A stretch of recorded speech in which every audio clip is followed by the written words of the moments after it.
Welcome to another episode of Interview with Fatfunny. Today we got Christian Kennedy, so we just gonna chop it up with him and see what he's about. So let's kick it off. What up, y'all? All right, so tell us who you are. I'm Christian Kennedy, rapper, artist, entrepreneur. I'm from Bridgeport, Connecticut. Yeah. All right, so you from Bridgeport. So you just the first person I had that wasn't from the city. So For real? Yeah, I've been doing New Haven. So you the first person from outside of New Haven. All right, so what made you start making music? I said when I was a kid, like I always wanted to do music and shit, but at first I wanted to become a singer, but yeah, I was gonna ask you. That's my next question. So you said you wanted to be a singer, but you couldn't sing. So how did you think that you was gonna pull that off? I don't know. I thought I was gonna be able to sing. I thought it was gonna, but it didn't work out. So who influenced you to want to be a singer? Fucking Usher. So it's more like the lifestyle, the girls, everything, or you just really thought it was more the performance thing? It was both, a little bit of both. Because that's what I grew up watching, because that's what my sisters and my brothers was watching. Mm-hmm. All right, so you grew up in Bridgeport. Would you say your upbringing influenced your music, or? Yeah, definitely. Definitely, because my music is like strictly about my life and my upbringing. How so? Tell us some stories. People get up here, shootouts, all this other stuff. Tell me some of the stuff that you went through. There's a lot of betrayal with people I love and shit from a kid till now. So, like, a lot of my music is more so about betrayal and shit. Because that shit fuck with me, like, heavy because I'm a loyal-ass person. Mm-hmm. And that's the problem. That's how I am. I'm so loyal. So when somebody fuck me over, it's like, bro, you? Like, damn. I gave you my last. Yeah, I gave you my last. I made sure you were straight. Yeah. That's why 2023, you can't trust niggas. All right. So what are some of your musical influences? Because, like, when I listen to your music, I do, like, I was watching another video. I do hear a little Drake. I do hear a little this person. Who do you think you sound like, and who influenced you to make the style of music you do? A lot of people. I got, like, a lot of different styles, to be honest. But, yeah, of course, I listen to a lot of J. Cole, Drake, Tory Lanez right now. Okay. I'm starting to listen to Nav a lot. Mm-hmm. I heard him a little bit. I really don't know that much about him, but I heard a couple of songs. I listen to a lot of ESTG. That's a lot of EST. And just Dirt. Okay. So it's just a little bit of mixture of everything, you know? All right, so how many projects you put out so far? Only 2. All right, so if I was to tell somebody this is Christian Kennedy, you got to hear this track because he hard. What's your go-to track to display your artistry? It depends on who it is. So if it's female, I'll probably play Slide. Mm-hmm. Or if it's like a dude that like lyrics, I'll probably play something like To Be Honest off my first album. Or if it's just some party shit, I'll probably tell them to play like Going Outside, Magic, songs like that. Okay. So let's talk about this last part that you did, Dark Side 88. Let's talk about it. So you said you recorded it in 24 hours? Yeah. How did you do that? Because that's like, I've been in the studio and it takes some people 5-6 hours to do one song. So how did you do 9-10 songs in 24 hours? So there's literally, the Dark Side 88 is really 8 songs. The 9th song is... It's not, I was about to say it's a bonus track. Yeah, it's a bonus, but it's really supposed to be 8. So I don't really count Eminem. There's like 2 songs from there that I recorded like 3 years ago, which was Forget It Though and then Magic. So those 2 and Eminem. So that's 3. 3 out of those I recorded like 2 or 3 years ago. Okay, so but the rest I recorded 24 hours. So just walk me through that, because that you got to be a creative motherfucker to do 5-6 songs in 24 hours. Cause like, you know what I do is like, I got a studio in my crib, so that's why it's a little bit easier for me, and I know what I'm doing. So I just go on YouTube or in my beat catalog for whoever send me beats, and I just go beat after beat after beat. I just come up with the melody first, and then I lay it down, whether I gotta mumble it or not, and then add words to it. Then a lot of times I just freestyle. I was about to say, so are you a writer or a freestyle? I know that's a debate. People don't tap, people punch in, blah, blah, blah. Do you still write, or you just turn the mic on and what come out? Well, I do both. It depends on what mood I'm in. Some songs I gotta write, and then some songs I get up there and whatever come out. Like if you listen to Slide, that was one of those. I recorded Slide in like 20 minutes. That's crazy. I've never like that. I listened to the tape, like it's kind of it's decent. So it's like well produced kind of too. So like 24 hours, you know what you're doing. So would you say you're a freestyler? So say if I put you on the spot right now to spit something, could you do it, or it's like nah? Nah. So I respect it. Depends on how much I'm rapping. There's times where I'm terrible at freestyling, and it's times where I freestyle and I look like I've been doing this shit since I was 3 years old. It just depends on my mind, not the vibe, but more so my mind and my spot in life. There's times where I don't practice my craft, and there's times where I just do nothing but rap. So those times when I'm like in a period of time where I'm doing nothing but rapping, I'll be able to freestyle easy like it's nothing. But then when I let my craft sit, like, you know, it's come with practice. Like, you keep polishing up on shit, you're going to get better. But my shit go back and forth because there's times where I don't rap for like 4 months, and there's times where I'm rapping every day. So you said 4 months. What do you do in that time that you're not rapping, and why are you not rapping if you're taking rap serious?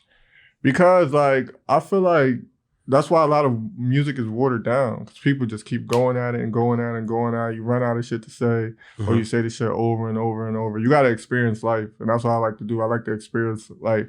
So, of course, as I'm experiencing life, I'm like jotting little experiences down. I got a piece in my notes where I'm talking about where I just write down places I've been to and like feelings I felt in that area. And then I got shit in my notes where I like add those feelings and experiences to bars. So I'll probably just write one line and I could just come back like 4 months later and finish it. Okay. So was there any production, original production on the tape, or you got all YouTube beats?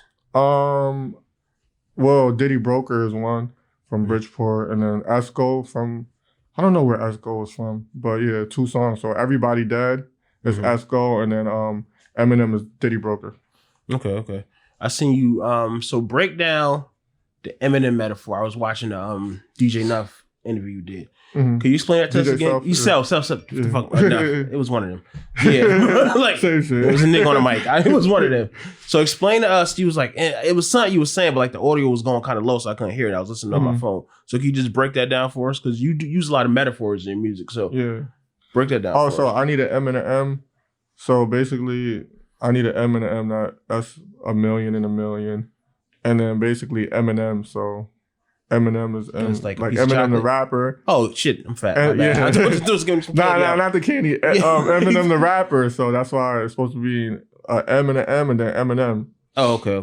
Yeah. I get it. So and then the next line is gun got a stand, I don't need a friend. Like so basically a stand, like Stand from an Eminem song. And then I'm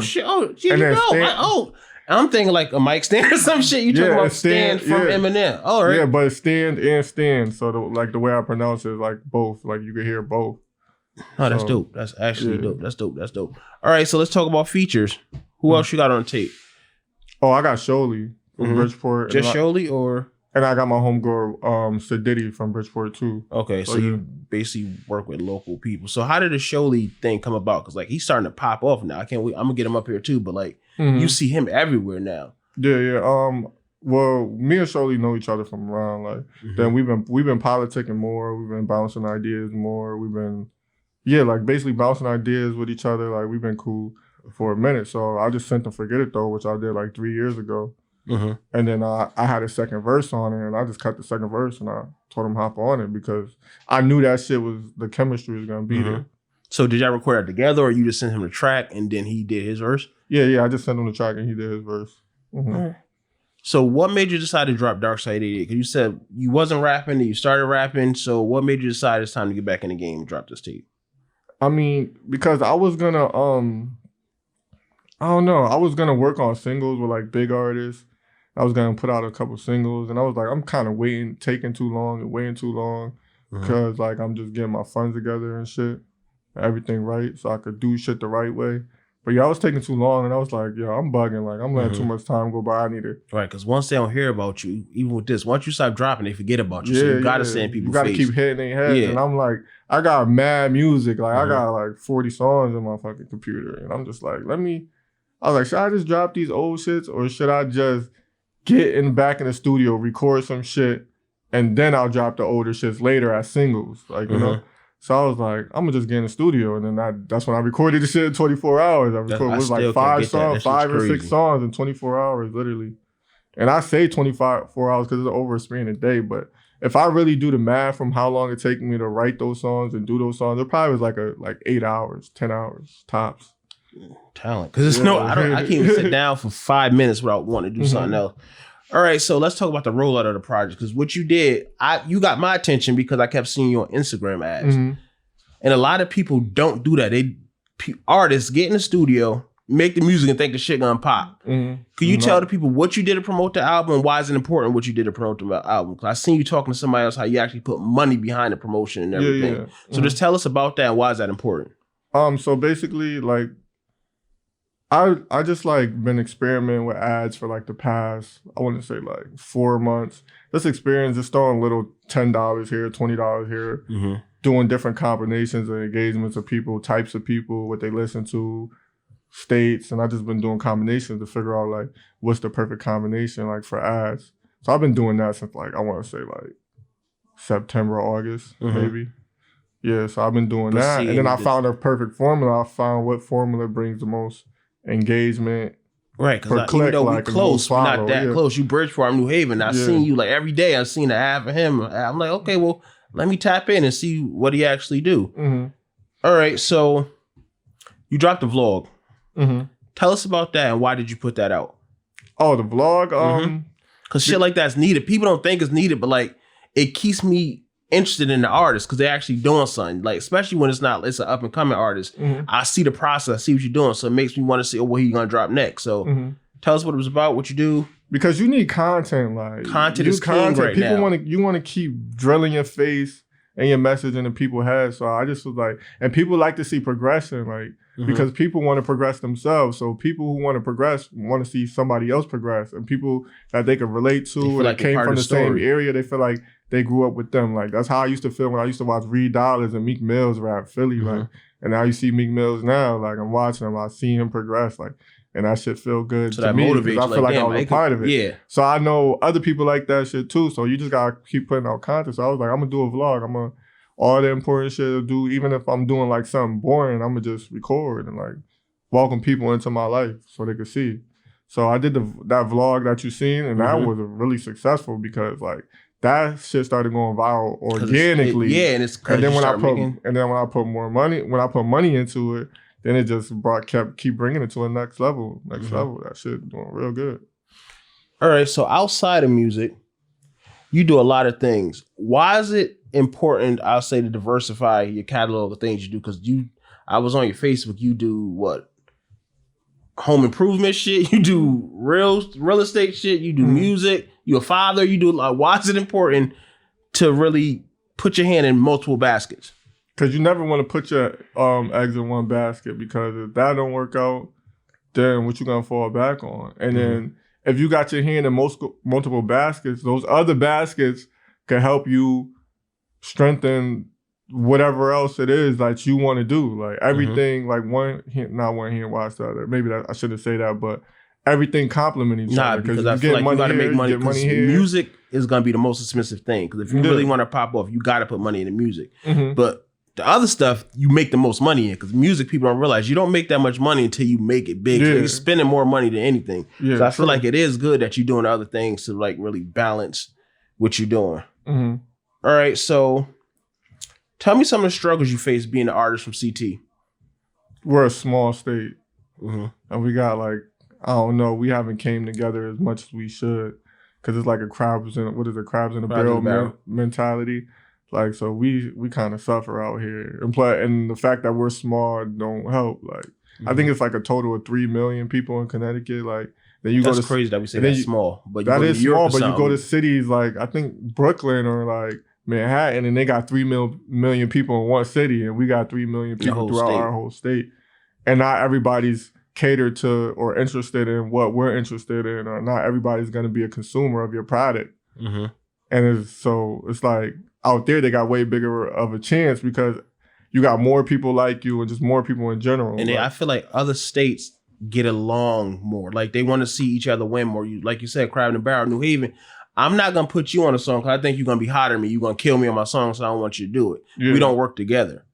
So my question to you is, how can we overcome that as a state? Because so many times we almost make it as somebody either from Bridgeport, New Haven, whatever, that's almost there. We see them almost making it and nothing happens. Yeah. How do you think, be it you or somebody else, what you're gonna do to take it to the next level? I think somebody gotta make it to get everybody out of that negativity. Like somebody gotta move something real hard. Like, and then everybody gonna be like, look, like we could do it. Like you gotta give people more faith. And I feel like that one person that really do it is gonna give a lot of us more faith. And we gotta realize the bigger picture. Okay, what's your take on features? Features? Would you do features? Because a lot of people say they don't do them because one, people be wasting their time and people really don't invest in a craft like that. So are you big on collaborating with people or? Actually, no. Like I honestly like grew up doing music. Like I had like the kind of J. Cole mentality that he had before. Like he started doing features where I didn't want people on my songs. Like my craft is my craft. Like I want to tell my story and I want to deliver my product. Like I don't want features, but I realized that you have to do features. So I still kind of got that mentality. Like when you hear my products, it's probably going to be little to no features. But like features is really needed. It's really important. Like really important. And also, like you said, people waste your time. Like, and I feel like when I give out my life, like everything I rap about is real. So you taking a chunk of me. So I'll put a chunk of me on your song and I'll go all out and you don't do nothing with the song. You don't invest with the song. That shit pisses me off. It's disrespectful to me. It's disrespectful to me. So that's why I don't do a lot of features with people. And that's why I charge. That's one of the reasons why I charge people too. Like, cause I'm not doing features for free no more. Unless. So how much a feature? For me, right now, I'm doing 1,000. I respect it though. Business move. I ain't mad at you. Shit. All right, so you got $1,000. You got $1,000 features. Your numbers is up there. You got motion. Have you got any management offers or record label deals? Yeah, I got record label deals. Yeah, before like year and a half ago, but nothing recent. You didn't? Why didn't you take it? Because they offered me $250,000, and then I made like that year. I don't even trying to brag, but that year was 2021. I made like $440,000 that year. No, you can brag. That's under braggable shit. Okay. Yeah, but people don't like that shit. Like, but yeah, I made big like money. So I love seeing it, especially somebody black. I love seeing somebody winning. Yeah, that me too. Me go I love harder. it too. I love it too. That's some hating shit to say that. Nah, you can brag. You did something that year. But see, and you said something because a regular broke nigga, not calling niggas broke, but they would have took that and ran when they thought they was winning, but you realize your worth. Like, nah, you got to give me more because I could do that on my own. So why am I gonna be a slave to this contract when literally I can do it on my own with my own money? So that was smart. All right. So would you take a management, not a label deal, but you do manage yourself? You got somebody managing you? I have a manager. Oh, you have a manager. Yeah, right. My boy H. Yeah. All right. So that was like it was like a perfect duo. Like he be doing his thing. Like I'll be doing my thing. So it just worked perfect. Okay. Yeah. Teamwork. I say anything. You can't do this shit alone. You need somebody because you good at that. I'm good at that. Let's come together and do this. All right. So the private listening event. You said you put it together in 7 days. How did you do it and why did you do it? Because I always wanted to do an album release party. And from the clips I seen them, it was this shit lit. Like I was, and I don't even know you, but like I said, shit like that make me happy about us doing stuff. So how did you put it together? You said it was sold out and it was a private event. So tell me about it. So basically, what Sholey had invited me to this spot, Creative House in New Haven. You probably familiar with Creative House in Kenny. And I went there. Yeah. I went there for like a TV show segment. And then I seen the stage and the setup they had. I was like, yo, this shit look like some tiny desk, wildfire shit. I was like, no, it is nice. I want to do this. So I was just thinking about it. I wasn't taking it serious. But I kept it in the back of my mind. So one day I just woke up like 7 days before my album release. I was like, yo, I got to do this shit. So I just started booking everything. I started getting everybody on the phone, calling everybody like, boom, I'm doing this shit. Like, and it's only supposed to be 30 people in there. And I sent out probably like 70 private invites to people. And then 50 people popped out. So that shit was over capacity. Like, and you felt good. Like, it's like, you did it on your own. You ain't owe nobody nothing. This was all me. Like, that's the stuff I like, ownership, us doing it for ourselves. And then I did like a pay what you want event. So I didn't put a fee on the event. I was like, you pop out. If you want to pay $1 to get in, you could pay $1. If you want to pay $100 to get in, you could pay $100 to get in. Right, but just come support. That's how I did it. Yeah, but mad motherfuckers popped out. So I'm like thinking, if I could do 50, I invite 70 people and 50 people pop out for me, then I could definitely, and that was private, then I could definitely do a public one. I could definitely probably get 150 people easily. That's how you start. If I go hard, yeah. Right, so now it's like with trial and error, I see what works for me. And then I brought out a live band and I recorded that shit. And I recorded really professionally. I only seen like clips of it, but it looked like it was a real professional show. You would think somebody else put the production together. All right, so you doing a lot of things. How do you deal with haters? How I deal with haters? Like I know you out there, so people probably make diss tracks and all that. Like, how do you handle that? I troll the shit out them. I love it. I'm like that too. I'm petty as shit. Yeah, I'm petty as fuck. I'm a troll. It's a lot of motherfuckers hating on me right now. And it's crazy because I don't do nothing but show love, but you still get the hate. Like, no matter how much love you show, you still gonna That's how you know you're doing something right. Yeah. If you minding your business and you bringing me up, I'm doing something right. I'll be minding my fucking business. Swear to God. All right. So, if you wasn't doing music, what else would you be doing? Real estate. I'm obsessed with real estate. I love real estate. That's what makes me most of my money. So yeah, I think I would just be doing real estate. And that is big money. Like, video game and streaming too. Video game that's streaming. Money too. That's my. I used to love video game streaming. I used to stream a lot, and I used to actually make money off of that shit. But then it became a job to me, and I started to hate it. Yeah, once it's not fun, I don't want to do it no more. All right, so I was watching another interview. Kickback okay, actually. It said you have 18 brothers and sisters? Yeah, I have 18 brothers and sisters. Like, so your mother and father together have 18 kids? No, they got 10 kids each, separate. I'm the only kid they got together.